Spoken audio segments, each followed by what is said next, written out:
মনে করে আমাদের যে পানি নামার যে ব্যবস্থা, বাড়িদারের সাথে বাড়িদারের লেগে আমাদের পানি নামতে পারে না, অথচ বাড়িদারা গুলশানের পানি ঠিকই নামতেছে, আমাদের পানি নামতে দেয় না। অথচ এই বাড়িদারা গুলশান মানে আমাদেরই পূর্বপুরুষের ছিল, তারা একবার করে নিয়ে গেছে, তারা ওখানে বসবাস করে, আর আমরা এই জায়গায় বসবাস করি। একটু বৃষ্টি হলেই মনে করেন পানি এই নৌকা চলে, মানুষের দুঃসহ অসহায় জীবনযাপন, তারপরে মশামাছি মানে বিশাল কিছু একটা ড্রেনেজে ভর্তি থেকে সব পরিষ্কার পরিচ্ছন্ন হয় না। এইভাবেই আমরা মনে করেন পালনের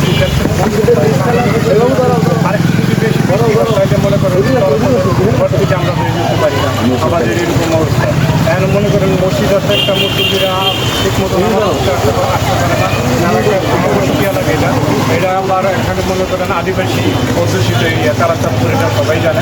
তো এখানে মনে করেন যে এটা প্রধানমন্ত্রীর কার্যালয় এবং প্রধানমন্ত্রীর আসন ঢাকা শহরও, সেই হিসাবে আমরা দৃষ্টি আকর্ষণ করব প্রশাসনের যে অতিরিক্ত যেন আমাদের এই সমস্যার সমাধান করে, যেন আমাদের এই ড্রেনেজ ব্যবস্থাকে সুরক্ষিত করে এবং পানি নামার একটা ব্যবস্থা করা হোক, যাতে পানিটা ভালোভাবে নামতে পারে।